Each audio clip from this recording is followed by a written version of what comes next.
Now, the United States is reviewing aid to Egypt's military-led government, hoping to use that assistance to influence events in Cairo.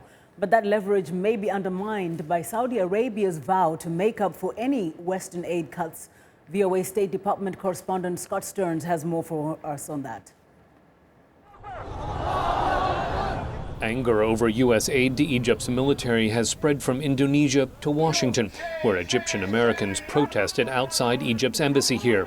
I want President Obama to do the minimum, recognize that it's a coup, recognize the human rights violations that have been going on, to stop acting like nothing's going on.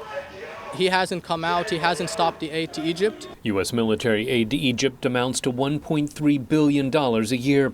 The president's opponents say not cutting off that aid weakens U.S. leadership. Arizona Senator John McCain. The United States has influence, but if the United States doesn't use that influence, then it has no influence. So far, the United States has sent a very, very mixed message to the people who have caused mayhem in the streets of Cairo and Egypt. Threats to cut U.S. aid may be undermined by Saudi Arabia's promise to cover any losses. Riyadh has said it will stand with Egypt against terrorism, a veiled reference to the Muslim Brotherhood.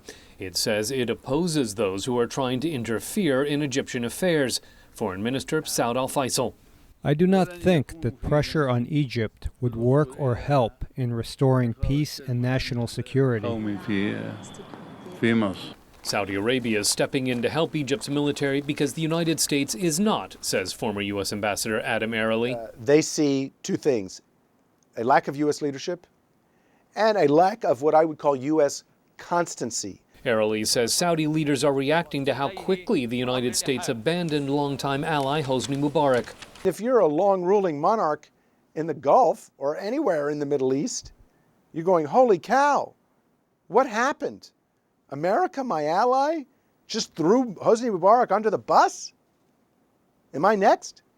U.S. officials say Washington will base its aid decision on its national security interests. State Department spokeswoman Jen Psaki. As you know, we've worked with a range of regional partners who have supported different sides or both sides in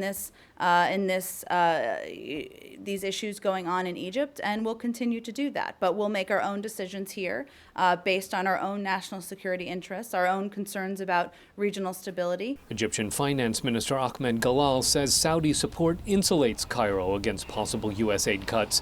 But Egypt may be unable to buy American weaponry or military equipment with Saudi money because Washington may block such purchases. Scott Stearns, VOA News at the State Department.